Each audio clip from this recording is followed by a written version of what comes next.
So, welcome. This is week 4 of this 8-week seminar on retirement.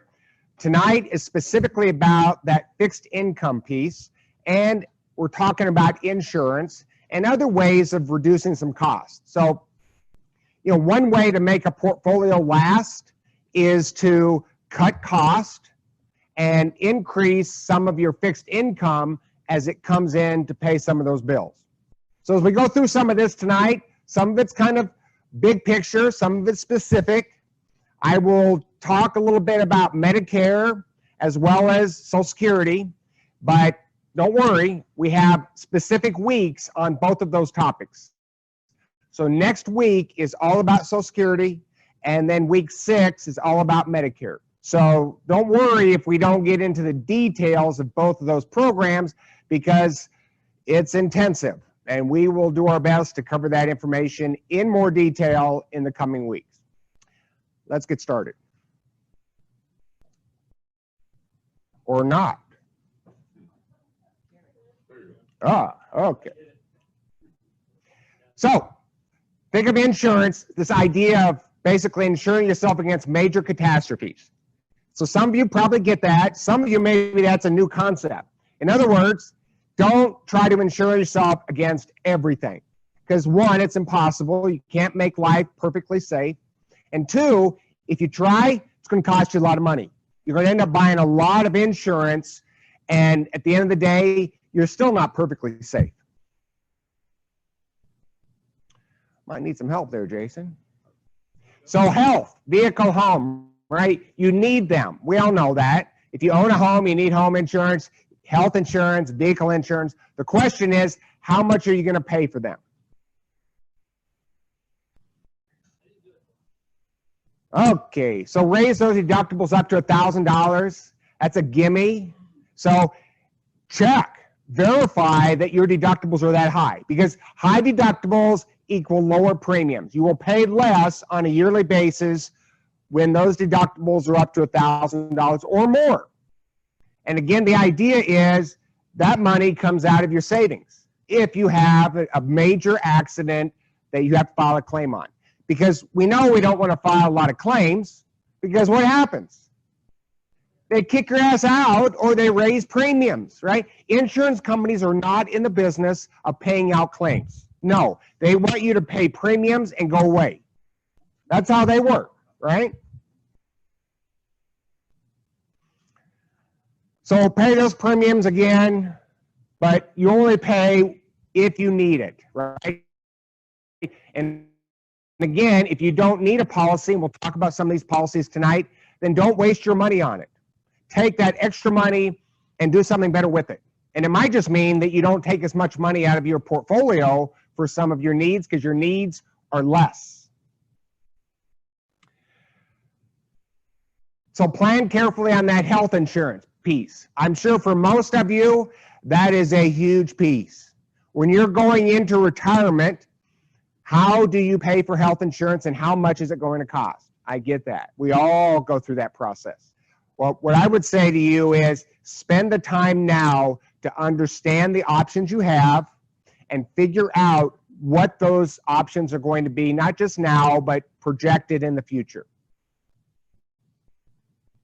Well, this is one sometimes we don't talk about a lot, but stay active. Do the best you can to prevent health problems, right?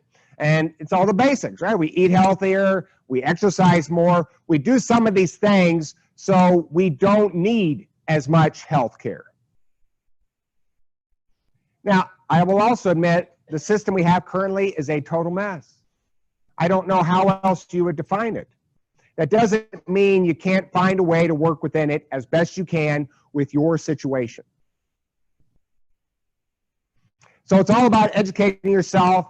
If you get to the point where you're 65, right, you want to file for Medicare. Medicare doesn't just happen.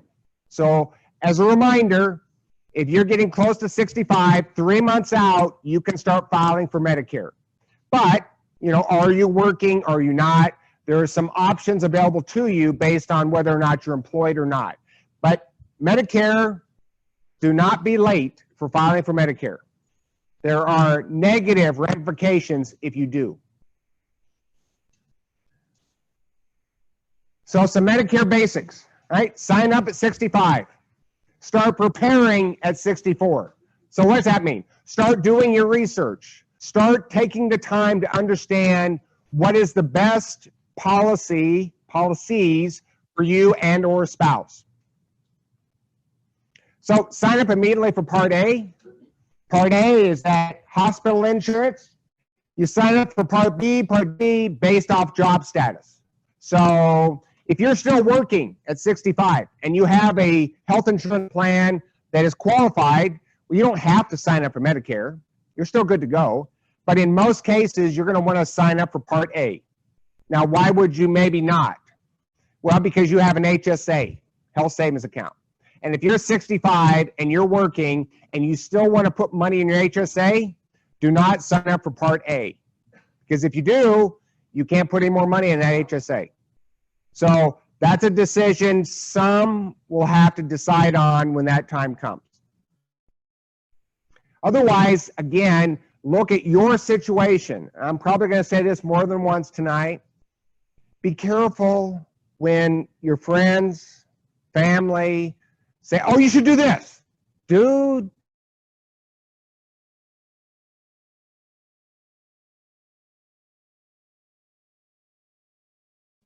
that doesn't mean what they're doing is right for you. So you really want to take the time to understand your situation when filing for the right supplemental policies and other policies as they relate to you. Part A, Part D, right? So A, B, and D are government, federal government programs. Part C is a privately run program, and basically they compete for your business. So when you look for a supplemental plan, when you're looking for other kind of insurance beside the government plans, when you hit 65, how many people in here are 65 or more? How many of you got like all kinds of information coming at you as you approach Medicare? Oh yeah, all right. So they're going to be reaching out to you to help you, right? And what that means is they're trying to convince you that they have the best policy for your needs. Well, maybe they do, and maybe they don't. So they're just trying to get your business, and that is your opportunity to really educate yourself across the board to see which is the right supplemental policy for your needs. So A, B, and D. Original Medicare is A and B. D was added later. C is to fill in the gaps. C fills in the gaps where maybe A and B and maybe D don't quite get the job done. Do you have to take a supplemental? No. But in many cases, it could be a wise choice. You have to weigh it based on your own personal situation. Because again, you're trying to insure yourself against catastrophes. Some more basics. So again, Part A covers hospital stays. So when you use Part A, there's no monthly premiums. You'll never pay a premium for Part A, but there's a deductible when you go in. We'll talk about the deductible and all that information in the coming weeks when we talk about Medicare. Part D is health insurance. You will pay a monthly premium. It's going to be based off your income, partially, and you'll pay a yearly deductible. Again, we'll cover the details in the coming weeks.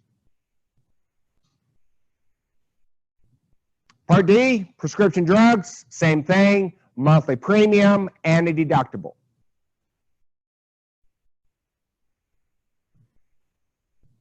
And Part C covers the gaps. It's going to cost extra. How much extra? Well, what kind of plan are you going to pick?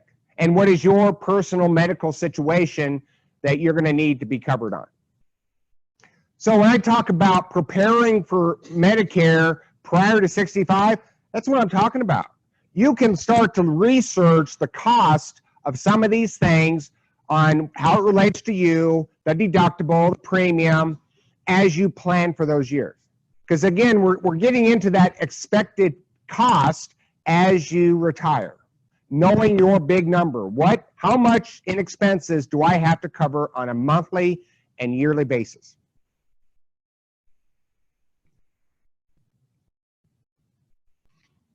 So you need to qualify for Medicare, meaning you need to put in to Social Security, basically 10 years. So if you've never put in to Social Security, go find yourself a spouse, okay? Because if the spouse has, you can get yourself Medicare. But if you've never put into to Social Security, Medicare would not be available to you. But again, if you're a spouse of somebody who is, you can get it.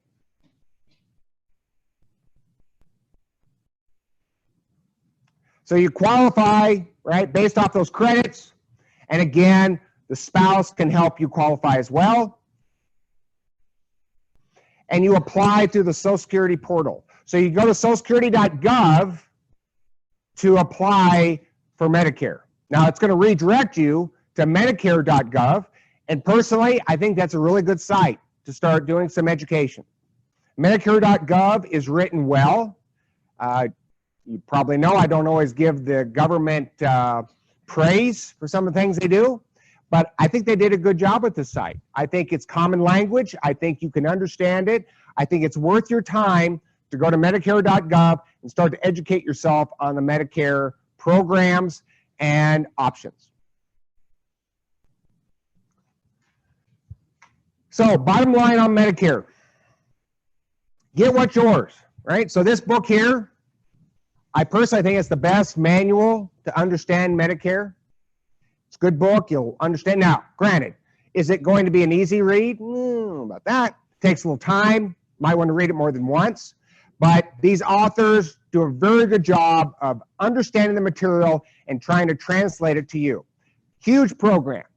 It's not going to be the easiest thing to traverse yourself through, but it's doable, and it's worth the time to find the right people to learn from. Seek assistance through the local SHIP office. And that's the address, ship.iowa.gov. You can go there. That's a government program, nonprofit. Their job is to help you make good decisions with your Medicare choices. I would use them. How many people have? Look at that. Anybody had a bad experience? Good. I've heard from a lot of people who've had good experiences. So I would use that program. I would learn as much from them as you can, and they should help you walk through the process of figuring out what is best for you.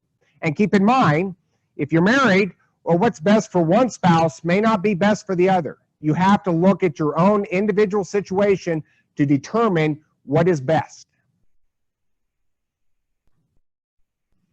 Cross-reference what you know with Medicare.gov, with that book.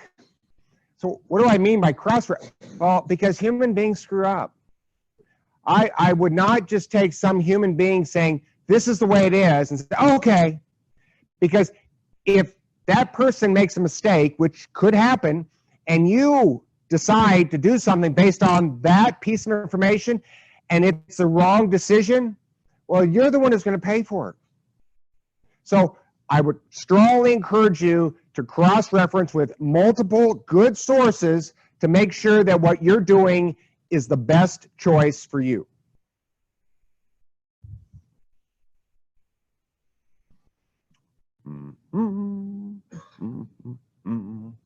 Stay flexible, right? So every year, that enrollment period starts up October 15th and runs through December 7th. So you can enroll into new supplemental programs based on your situation possibly changing. So a lot of people, they select a Medicare supplement, for example, and they may like it, and then they just stick with it for like years and decades. Well, that's fine if that works for you, but it doesn't hurt to check. It doesn't hurt to review that possibly there's something better that has come around. Because, again, these supplemental policies, these businesses are competing for your business. Let them compete and see if there are better options than the one you may have now. Whether that is more coverage, whether that's lower premiums, you weigh it based off your situation, because your situation can change, right? We know that. You could be quite healthy at 65 and start to run into some health issues at 75. Well, that's the time to be looking at seeing how that change can affect you. So before I go beyond Medicare, any questions on Medicare? State of Iowa insurance program. Iowa insurance program. State of Iowa insurance program. I believe that's it. Ship. 2 I's. Senior. Sorry. Senior health. Senior. Senior for young people. It's in Waterloo. It's in Covenant, I believe. Anybody tell me? Kimball and Ridgeway.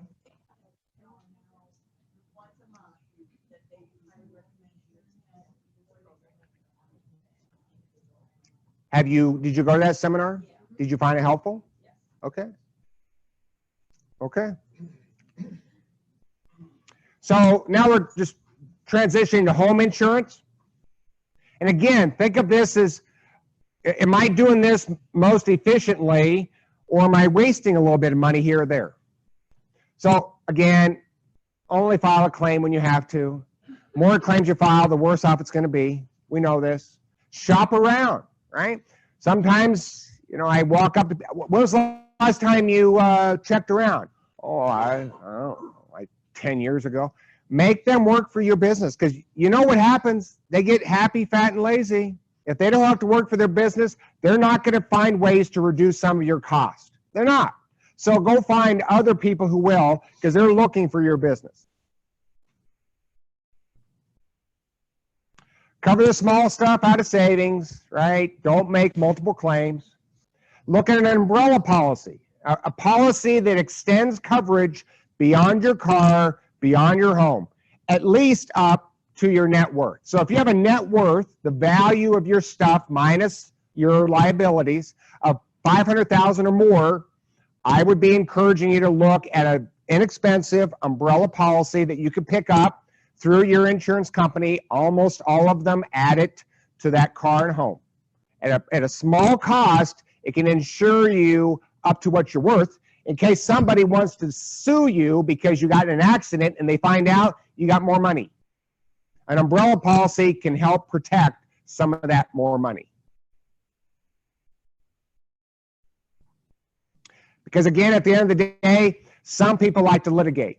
Protect yourself from some kind of catastrophe that could happen. Now, saying that, does that mean we have to protect against everything? No. Just get that umbrella policy at least up to your net worth. And if you have problems figuring out that net worth, shoot me an email and I'll help you.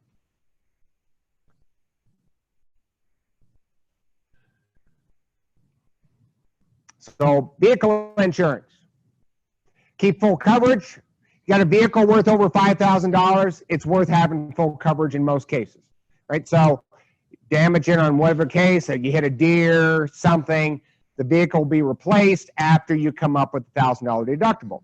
But if you have a vehicle that is a value less than $5,000, well, I would consider dropping full coverage and going with just liability, because you're paying top premiums for something that the insurance company is not going to pay you top dollar for. If your vehicle's worth $4,500 and you total it, do you think the insurance company's going to give you $4,500? Oh, hell no. That's not how they do it. They're going to try to lowball you, right? They're going to give you $45,000. They'll say, well, we think it's worth $3,500. And then deduct a $1,000 deductible. Well, you're out $2,500. You could have saved a lot of yearly premiums because of the value of that vehicle. So look at that, consider it as you look at the cost of your insurance. And again, shop around. Dropping that full coverage could certainly minimize your yearly premiums. Consider eliminating some of the small policies within your car policy. So for example, I haven't paid these for over 20 years. So why is that? Because they hardly ever pay out. They're small. They're small fees that come out of your insurance policy every 6 months or every year, however often you pay it. These small policies are basically tacked on automatically. And if you don't go in and take them out, you're going to pay them forever. And the chance of you actually filing and getting one of them is very, very low. I'm not going to go into great detail, but I'm telling you, the possibility of any one of those things working in your favor is low, low, low. So consider that. So one, go in there and take a look. How much are you paying, and how much could you save by getting rid of that crap? Yeah. Does the umbrella policy then kick in for some percent? Nope, it would not. So worst case scenario, let's say, so Iowa has about a 10% uninsured rate, okay? Pretty low compared to most states in the United States. You're in an accident, and that other person who is uninsured is at fault. Well, they have no insurance. So what happens? You end up paying the deductible, say $1,000, and then your insurance company goes and sues them to try to get that money back for you and them. So that's worst case scenario. How often does that happen? Rarely. And again, that's worst case because that person didn't have insurance. And again, the odds of that are low in the state of Iowa. And that would be uninsured or underinsured. Medical, tow, and rental, it all matters. The insurance company just tacking on fees that make them a lot more money over time because they never pay out. And again, you look at those small amounts and you think, well, that's not a big, okay. Start adding them up over time and you're making somebody's salary that much bigger instead of reducing your costs so your portfolio grows longer.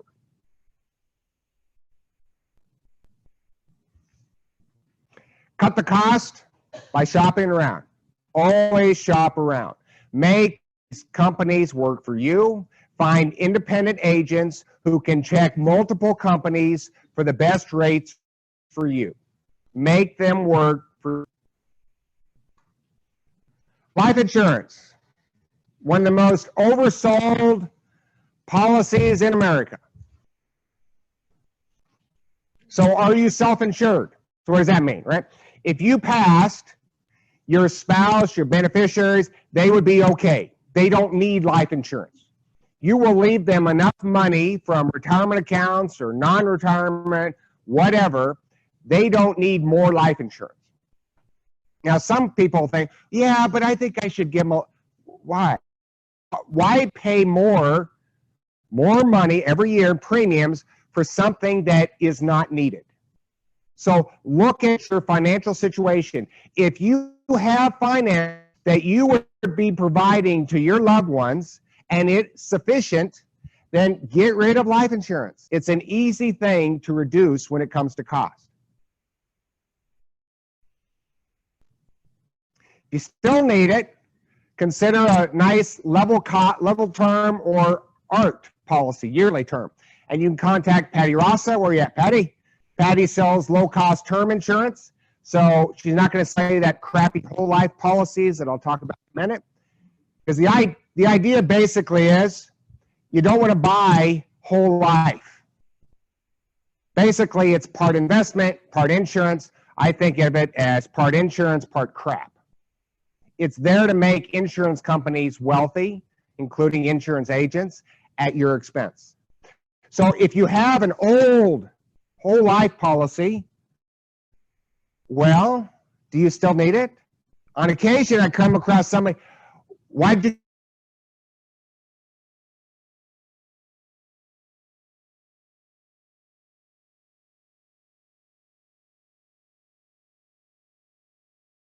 you? But if you have it and you don't need it and there's in there, get it out. Sell it, pay whatever small amount of tax you're going to pay on it, get that money worked.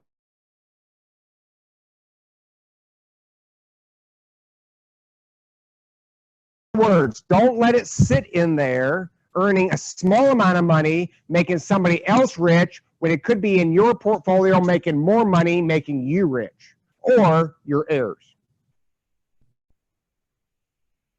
Bottom line, just don't hang out with life insurance agents. Now, the exception is Patty. You always hang out with Patty. But at the end of the day, life insurance agents want to sell you as much life insurance as they can. That's how they make money, and they make a lot more money selling crappy whole life policies or a variable life or a traditional life or some kind of crappy annuity. So By understanding how the industry works, which is commission-based, you start to understand why so many people are sold poor policies, because it makes the industry a lot of money. And again, if you don't need life insurance, just stop. Stop paying it. And that includes term. If you don't need term insurance, even though it's cheap, stop. Just stop paying it.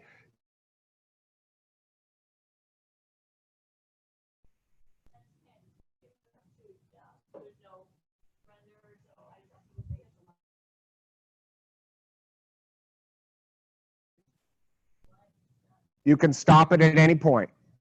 And you do if you become self-insured.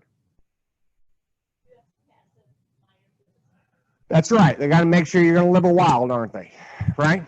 Because you're not going to go get the physical and then, pass away in a few months, because that's not going to work for the insurance companies. We've got to make sure you're going to live a long time so they get their premiums, right? Because again, you're dealing with companies who have a profit margin built in. We should always remember that. As a reminder, I will send this PowerPoint to you. If you request it, just send me an email tomorrow. Long-term care. When I put this up, is anybody consternation? Long-term care is this idea that, okay, what do I do if I go into a facility, or if my spouse goes into a facility? I've heard that is really expensive and it could bankrupt me and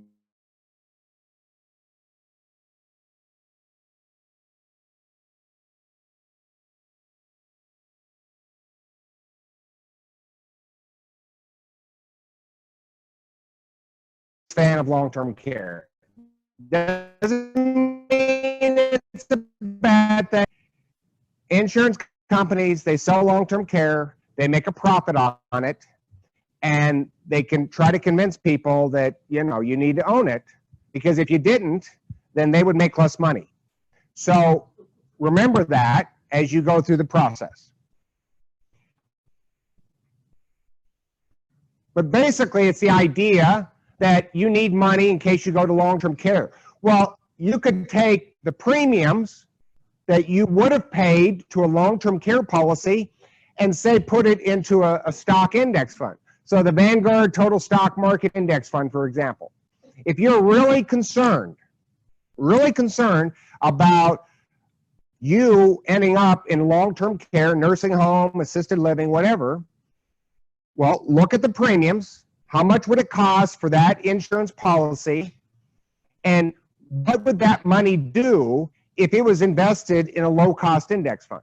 In other words, you took the premiums and put it toward the index fund versus long-term care. And you weigh that. You consider your options. That's all I'm really saying here. Good rule of thumb is, if you're really into buying long-term care, generally you want to buy it before age 60. Because you start going over 60, health becomes a bigger issue, and it may be harder to acquire.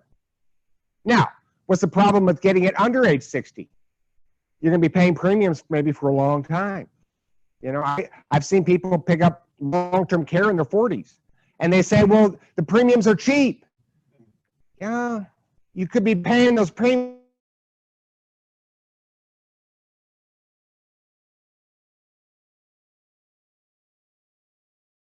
opportunity cost. Where is your money going to work best for you? I know where it's going to work best for the insurance companies. That's really clear. But what about you? So if you do consider long-term care, here are my basic guidelines. Do a 90-day waiting period. So first 90 days doesn't kick in. After that, no riders. Every rider you add, like an inflation adjustment, like leaving money to a loved one, that adds cost to the long-term care policy. And you put in about 3 years of benefits. Why 3 years? Well, the average stay in assisted living, nursing home is under 3 years. So what am I saying? You're going to pass in less than 3 years. Now, you may know somebody who's been in nursing home for longer than, again, that's the average. I'm not saying that that's going to apply to everyone, but the average is less than 3 years. Some people may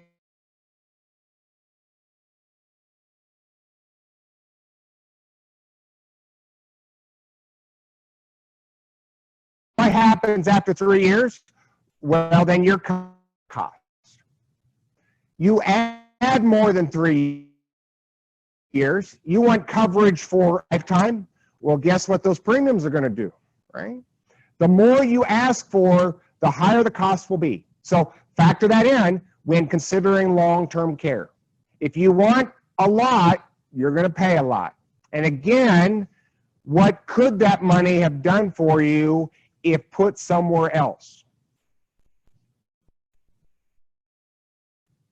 So one example, instead of putting, let's say, $4,800 a year into a long-term care policy, which could very easily happen cost-wise over a 30-year period, you took that money and you put it in a very tax-efficient total stock market index fund. And it could be the Vanguard Total Stock Market Index Fund. That's a good one to look at. You could end up with $737,000. It's a chunk of money. After 30 years, putting away $400 a month, starting with nothing, that's what you would have after compounding. And then that money could be used for your long-term care needs, or if you don't have long-term care needs, it could be used for other things, including whatever, vacations, giving, or leaving it to your heirs. So this gives you an option beyond long-term care. You put money in a long-term care policy, you got one option. And that's okay. Again, if that's important to you and you want that, all the power to you. I want to make sure you know that there are other options, because there's almost nobody taking a chunk of this. So that fund at Vanguard is going to cost you 0.04%, 4 basis points yearly on that investment. Questions on your long-term care options? Yes, ma'am.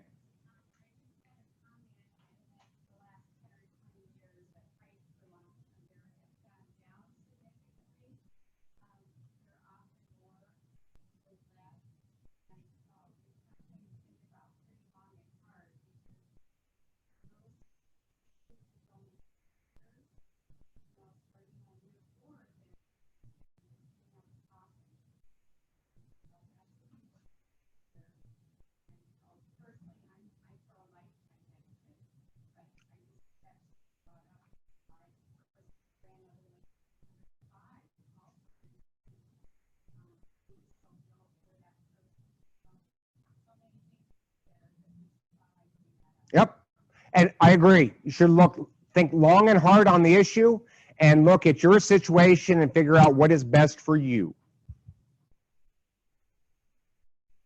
Finally, again, how you use those funds will be up to you based on where that money is going to go.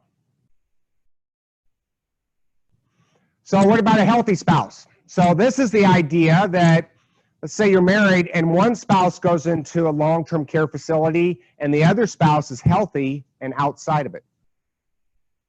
So the healthy spouse gets to keep some property, some cash, and some income.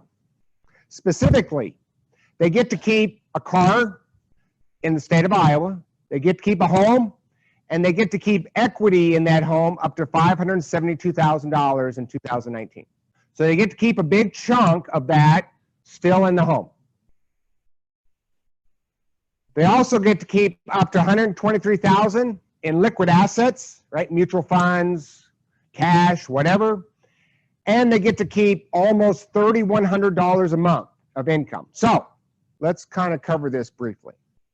Let's say you have one spouse who's going into long-term care and they make $2,000 a month, Social Security.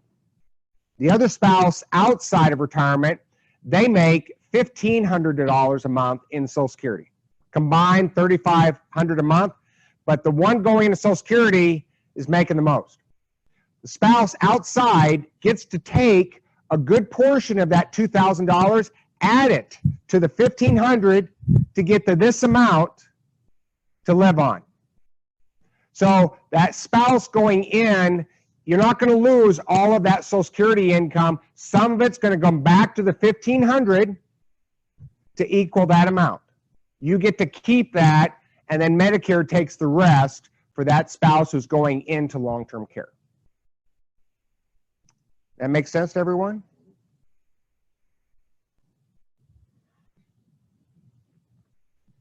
So be aware of the 5-year look rule, right? So some of you probably know this. You don't just start chucking money to kids and anybody who wants it before you go in long-term care. They'll come back and get it.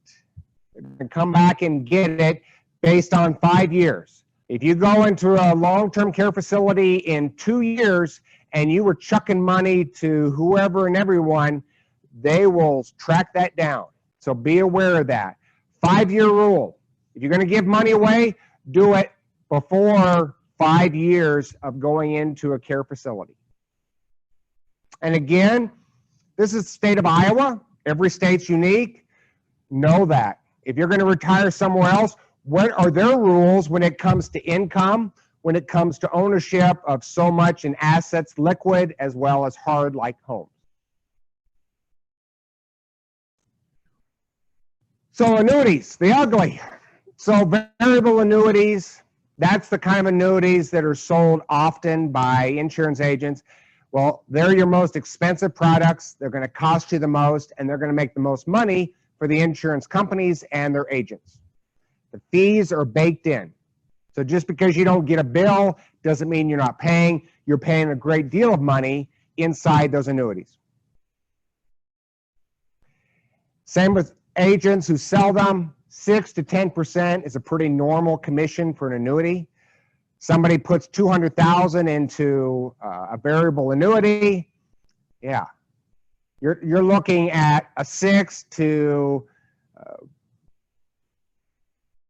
$12,000 to $20,000 commission on a $200,000 policy. So think about it. If they're making $12,000 to $20,000 in commissions, who's paying that? The insurance company? No. No. The agent paying themselves? No. It's the client.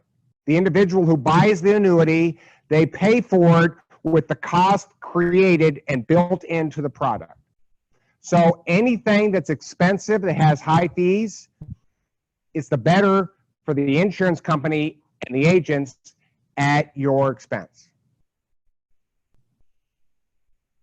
Indexed annuities are just the latest piece of crap that they've come up with.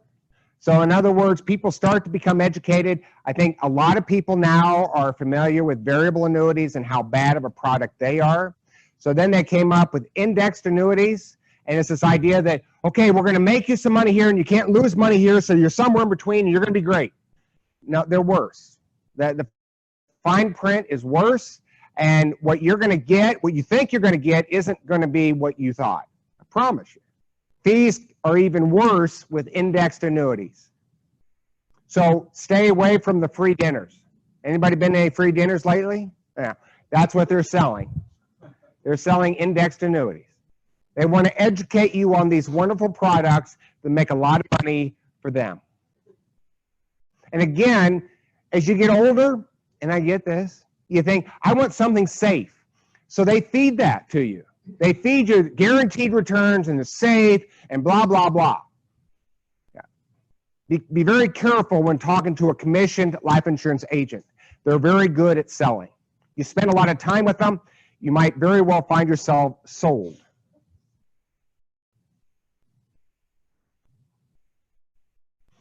Just remember, those commissions are high. There's no free lunch. You know, don't let anybody convince you that you're going to get something for nothing. Somebody's paying. And when you're dealing with insurance products, somebody's paying a lot of money. That I can guarantee you.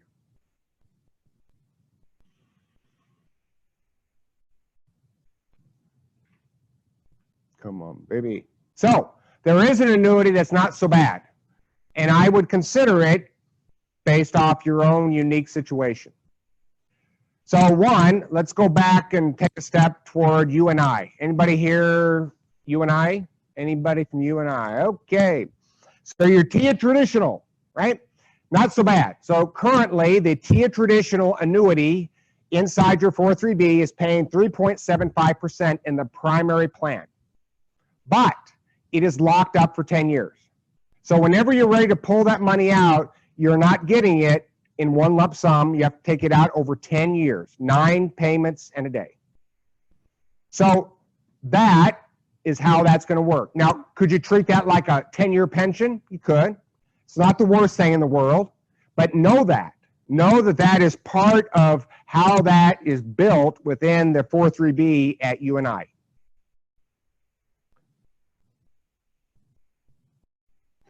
Basically, it replicates a pension for the rest of your life. So UNI, they have their TIAA advisors who will love to come help you annuitize your entire 403B for the rest of your life. Well, again, they promise you guarantees that really end up providing you less over time. TIAA makes a lot of money as they pay big bonuses to those advisors if they can get you into the lifetime annuity. And how would I know that? Let me think here. Oh, TIAA advisors have had a whistleblowing lawsuit against TIAA. So in other words, they've explained the whole system. They've explained how they get big bonuses by universities like UNI allowing those advisors on campus to pitch to their employees. Shameful. The TIAA traditional in the SRA, supplemental plan at UNI, is earning 3% a year, and it's not locked up. So I'll admit, that's a hell of a deal. That's like a 3% CD without any penalty of taking it out at any time. So putting money in the supplemental and the traditional annuity can be a great option as a bond allocation within a portfolio that you can access whenever you want. And right now, again, it's a guaranteed 3% a year. And then we're going to go to the immediate annuity. So an immediate annuity, you provide a certain amount of money, you give it to an insurance company, and they promise a certain payment for a period of time or maybe the rest of your life. You decide that. The reason why it could be an option for some people, if you do it right, so the one at Vanguard, you pay them 2%. You give them a chunk of money, maybe it's pre-tax IRA money, maybe it's Roth money, maybe it's non-retirement. It's your choice. You pay them 2% for whatever that amount is. So if you give them, $200,000, you're chucking up $4,000. And then they're going to promise a certain payment over the time period. And I have an example of that. So why would you do it? It's a locked-in payment. It's a fixed income that you're going to get for whatever period of time that you want it. And so for some people, it's like buying a pension. And for some people, that means something. They can count on it. Now here's the minus. If you pass, unless you add some expensive riders to it, that money, they're going to keep it. All the promises they made to you were while you were alive. If you die, and if you die before that actuary time, they ended up benefiting. They really ended up benefiting. So immediate annuities can work, but understand how they work for your situation. Personally, I think it can be an effective strategy if you do it over a set period of time. Not a lifetime, but maybe a 10, 15, 25-year period of time. So let's look at an example.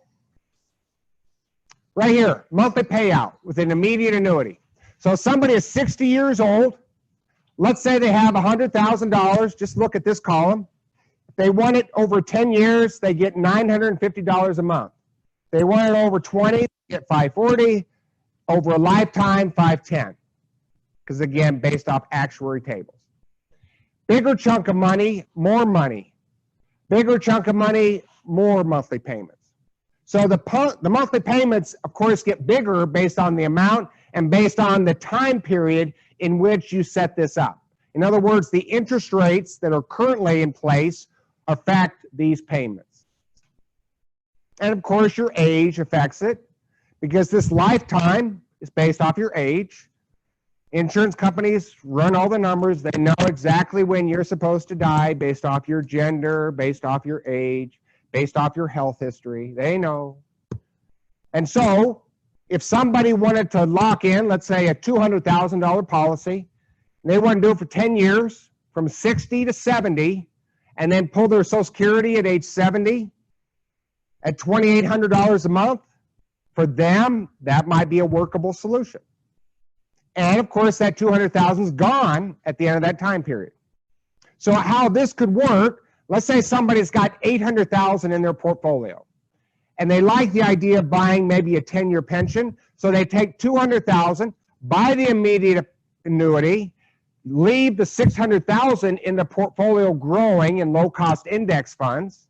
Age 70, the annuity is gone. Now the Social Security kicks in, and it's grown dramatically over that time. And they have that $600,000 portfolio that has grown over that time as well. And over a 10-year period, and if you invest wisely, in most cases, that number should be well over $1 million. So, options are there. Is this going to work for everybody? No, not at all. And if you have a pension, this may not matter at all. But if you have an idea that you would like to buy a pension for a period of time, lock in a certain payment that you can count on, this may be an option. You can go to Vanguard.com and type in immediate annuities to see your options available there. Yes, ma'am.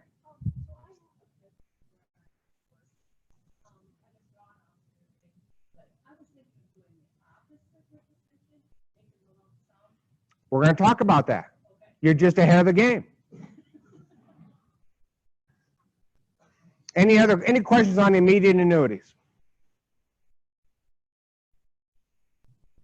So here's an example of that traditional annuity for a 60-year-old 10-year payout.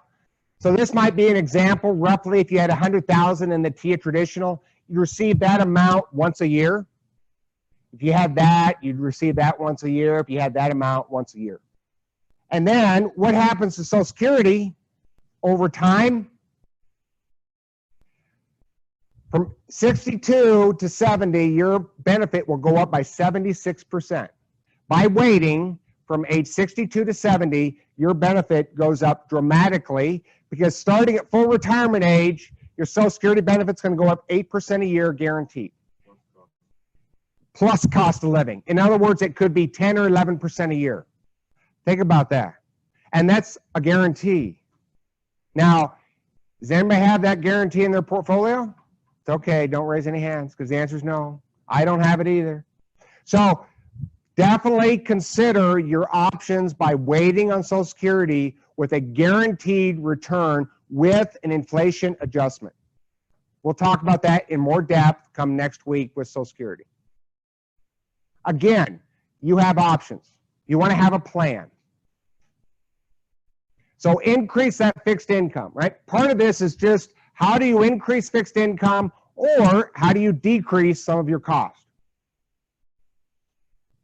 So consider that pension with an immediate annuity. Consider some part-time work that you would enjoy. And if you stop enjoying it, you stop doing it. Right? The idea is put yourself in a position financially so you're doing something because you like doing it. And once you stop liking it, you go do something else.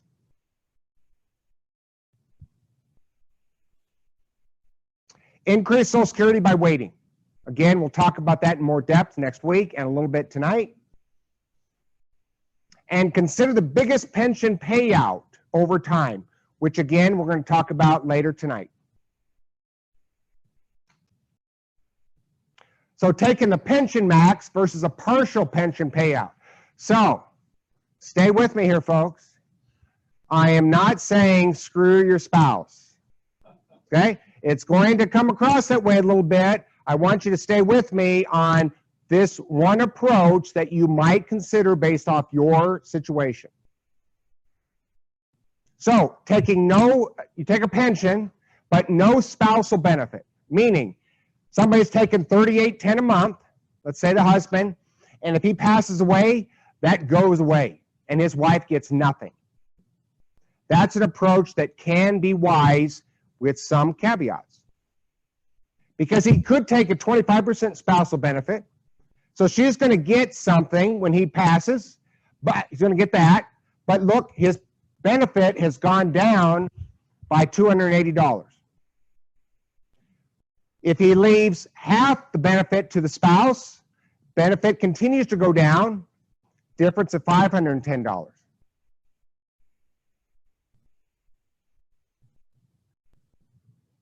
In this case, what he could do, he could, if healthy, buy a, let's say, 20-year level term, could be a 10-year, based on situation, buy a 20-year level term for $103 a month. So let's run the numbers here. He's paying $103 a month for a 20-year level term of $200,000, which would go to the spouse, tax-free, if he were to pass in the next 20 years. And that number is not going to change. Choosing that and keeping that full benefit, this number is lower than that, and even more. So buying a term policy to cover you if you pass, to provide for the spouse if you die, is one option by taking no spousal benefit. Now the spouse has to sign it. You have to walk through the whole process with a family if you were to choose this route, but I'd like you to see it as an option. Because with this, you're buying insurance. This is insurance too. It's just expensive insurance. So buying it low cost somewhere else, like through Patty, you might be able to get a much better deal. And again, you run the cost, right? So let's say you're in this situation, go check it out. See what this would cost you for what period of time, and then compare it to the payouts and decide what's the best option for you and or your spouse. Questions on that? How did you get your spouse to agree with it?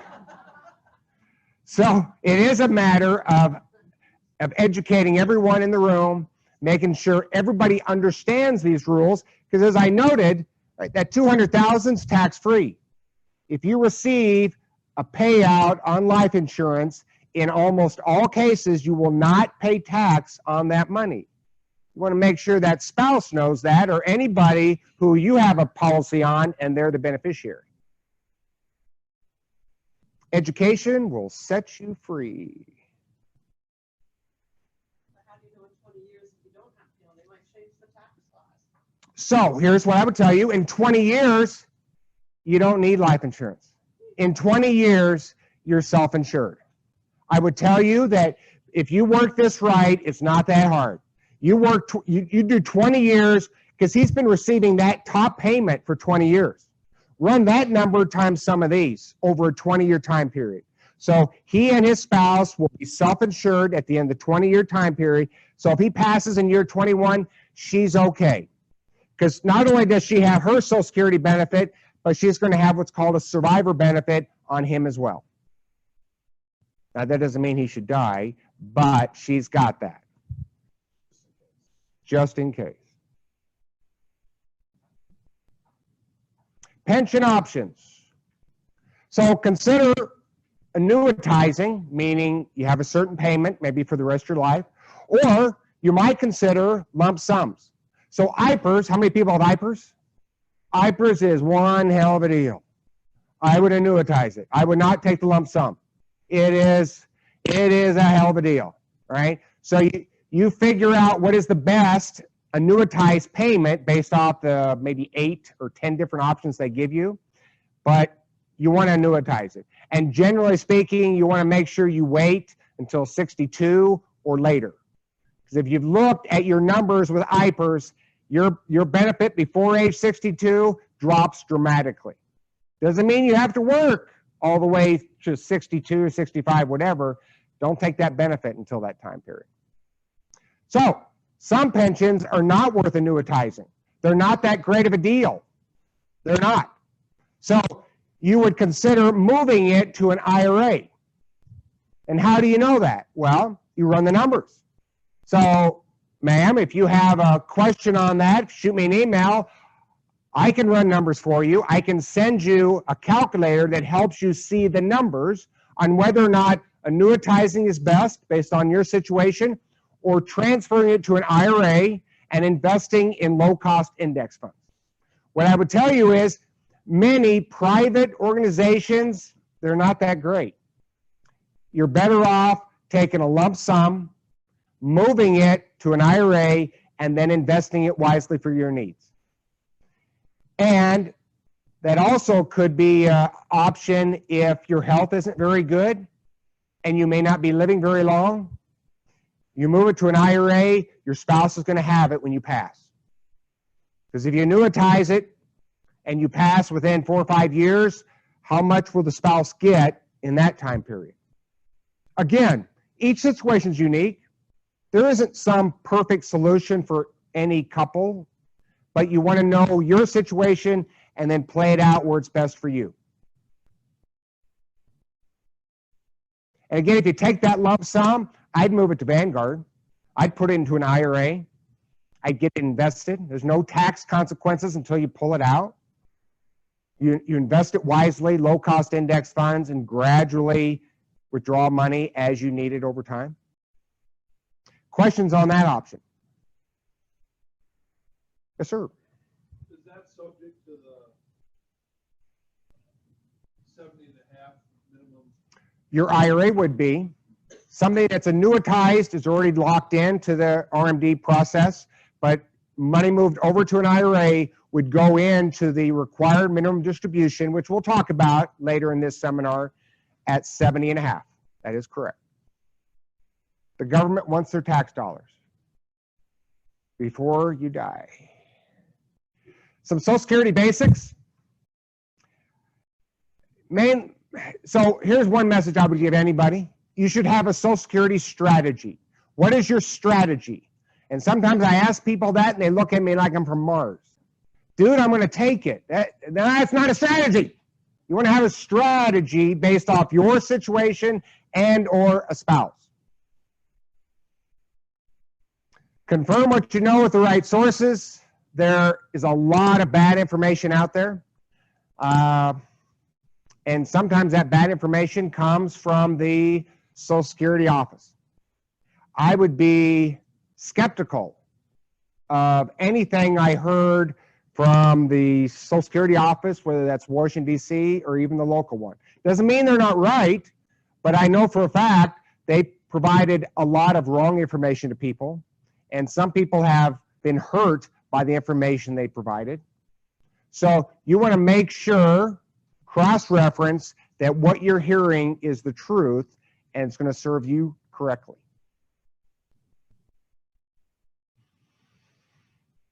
So be patient. It's one of the rules when it comes to Social Security. Be patient. Because the more patient you are, the bigger that Social Security benefit's going to be as it adjusts for inflation over time. And when I say a little bit, it could be a whole big amount. Take each benefit when it works for you. In other words, you may have at different times in your life more than one benefit. You might have 3 or 4 benefits. So some basics on Social Security, your top 35 years.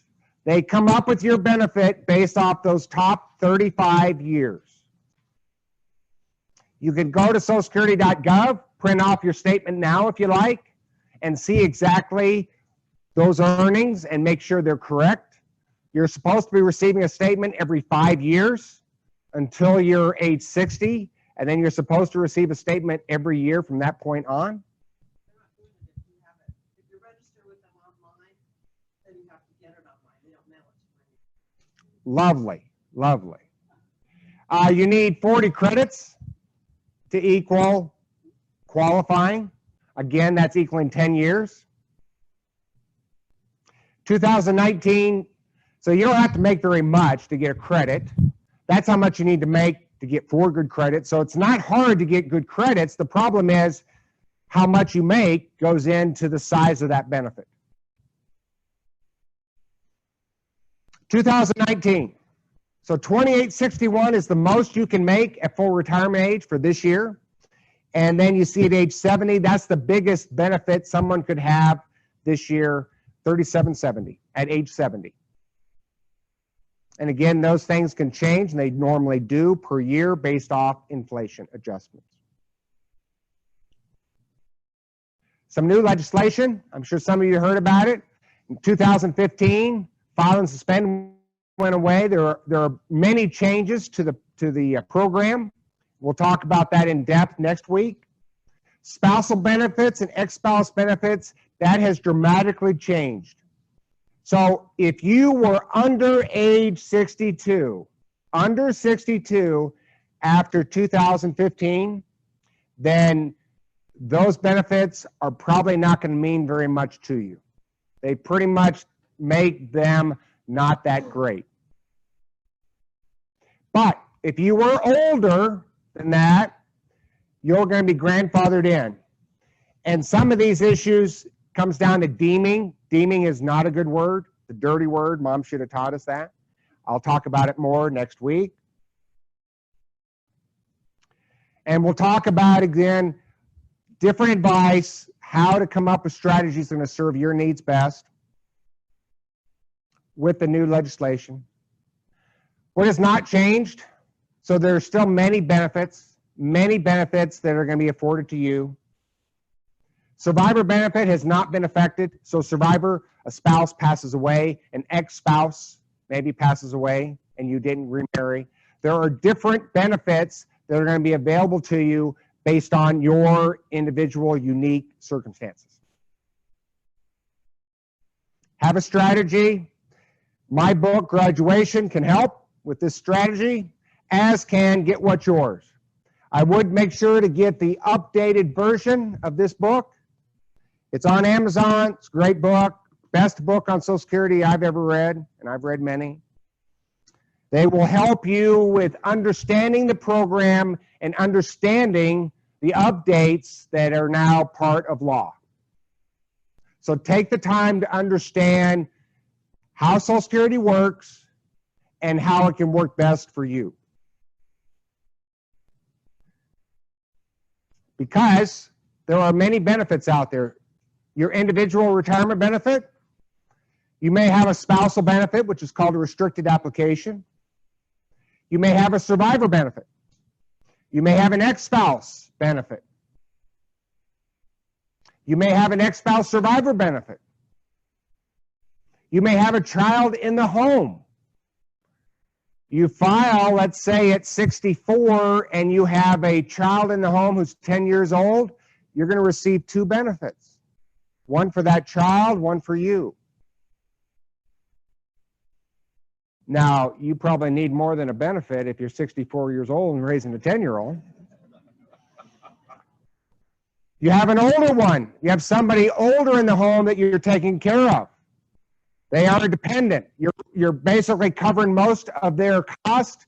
There could be a benefit there, and it could actually come, let's say you're taking care of mom. Mom is 90 years old, and you pass away. Mom would have a survivor benefit on you.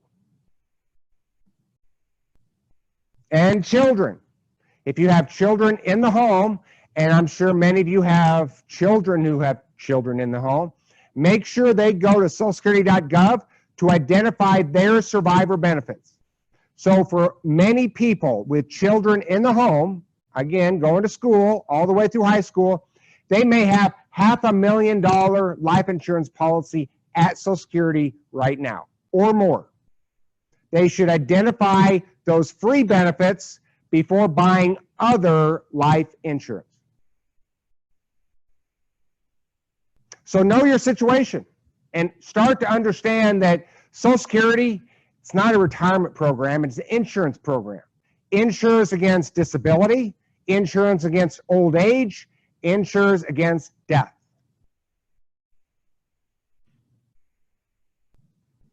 That's one example of me, by the way. What my benefits would be, so I'm waiting until 70. Now, some of you might look at that and go, well, damn, Finley, that's not very high. Because my top 35 years, I had zeros. I only worked 24 good years. I had 2 half years, and I got a bunch of zeros. So unless I go to work, which I'm not sure I want to do that anymore, that's what I'm going to get, right? Because again, Social Security takes your top 35 years. So I'd like to use my example to show you that if I were to go work tomorrow, boom, that benefit's going to start being a whole lot better because 1 0 is going to knock off, going to be replaced with some income. Full retirement age, make sure you know yours, make sure you know your spouse's.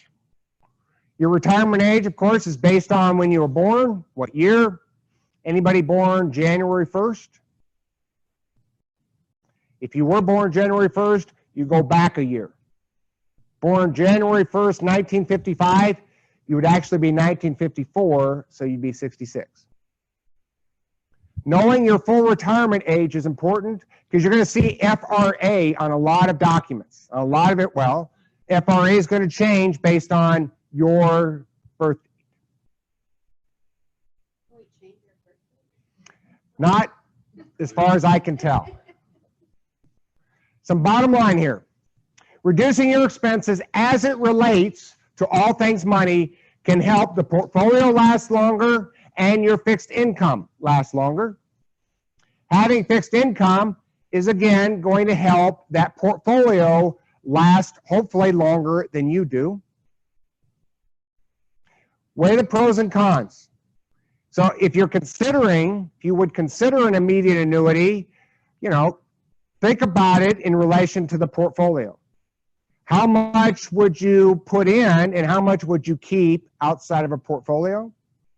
One thing I would mention to you is if you have a pension, if you choose to lock in an immediate annuity, well, that's a chunk of money that you can see as a bond allocation. So if you have a IPERS benefit, that's a big old bond that's going to pay for the rest of your life. So that might make the case to having more stock in your portfolio. You got a John Deere pension. You might want to have more stock in your portfolio because you got this big pension. It's a bond. It's going to pay out for the rest of your life. Social Security can be seen as a very big bond. It's going to pay out for the rest of your life. So think about those kinds of programs and how they're going to pay out in a fixed amount. And so your portfolio can be maybe a little more aggressive, a little more volatile with stock markets, but you should see higher returns over time. Generally, a lot higher. Always consider the big picture, right? Talk to the spouse. I'm always kind of shocked when people don't. They just make a decision and then they tell the spouse. I don't think that's a good idea. I think we should always look at the big picture, either from an individual standpoint if we're not married, or from a family perspective if we are. Because the decisions you make will have consequences to the people you leave behind. Question about fixed income. Would your rule about reallocating stock apply to an immediate annuity as well? My answer is yes. I would look at an immediate annuity as if it was a pension. Because if you do an immediate annuity for the rest of your life, you've locked in a pension. You're going to get paid whatever amount for the rest of your life. Or if you want to see it as a 10-year pension, that's fine too. So you see the 100 or 200 as used in your examples, or 300 as that percentage in bonds. Correct. So you would reallocate quite a bit more probably to stock. That's what I would do. Because I know that stock portfolio is going to grow over time at a much greater rate, and I don't have to worry about the volatility as much because it's for later in my life. Currently, I have this pension paying out for my needs right now. Yes, sir. You make your investments wisely, as you proclaim. You run into a problem. The problem is that the federal government charges you income tax on your Social Security depending on what your modified adjusted gross income is. And your modified adjusted gross income is all your income. Pension, stocks, bonds, tax-free bonds, tax-free stocks. wherever you get a nickel coming in, whether it's taxed or not taxed. Except Roth. Roth does not affect taxability of Social Security. So his point is valid, and we will talk about that during Social Security, and specifically the second to last week when we talk about, third to last week, talk about taxes as it relates to your portfolio. Because the taxability of your Social Security benefits is a big deal, and there are ways to reduce that effect. You may not be able to eliminate it, although some may, but you can reduce the effect of how much your Social Security benefit will be taxed at 70.5 and more, because there comes a point when the government says you have to start taking money out of your IRAs. So that's a valid point, and we will talk about some strategies on how to reduce that effect on your money. Roughly, it's going to be about 4% in the first year, and then it's going to change slightly as you get closer to, you know what, right? Because it's based off your actuary table. So they're basically, the government's saying, we're going to keep taking a chunk for as long as we project you to live. Yep. And again, that only applies to pre-tax money, IRAs, 401ks. It does not apply to Roth IRAs. So one strategy we'll talk about is how can I get more of my money maybe into some Roth IRAs that will not affect how my Social Security benefits taxed. And it won't have an RMD where I have to take it out. We'll talk about that. Okay, questions? Talked about, this class is about a lot of different stuff. And some of it's going to pertain to you, and some of you are like, dude, I don't have that, I don't have that. Well, I get that. But I would mention this to anyone. What you're learning tonight, maybe it applies to you, maybe it applies to some friends. So share this with people that you care about, because maybe they can get some information that will help their situation. But any questions on this information? Betty? If you go into a nursing home and you said the 5-year plan, you want to start giving gifts before that. Yeah. Okay, what is a gift amount, the most you can give as a gift without them paying a? So you can give away $15,000 this year to as many people as you want to.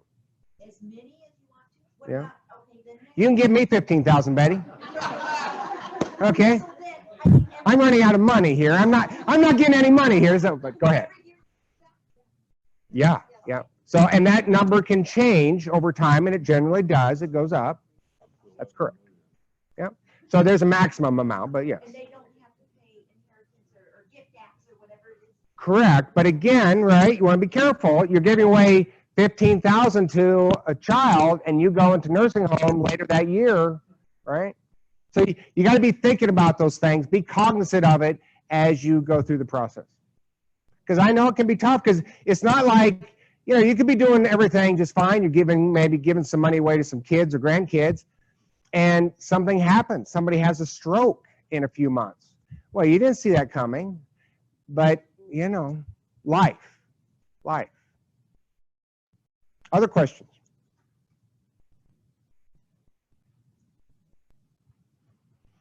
Okay. So my story tonight is about Ray. I love Ray. I admire what he did and just his fortitude. So Ray was a 52-year-old milkshake mixer salesman. He was out there selling them. He was just getting by. He was, he was living, but, things weren't going that great. And one day he came upon something that caught his eye.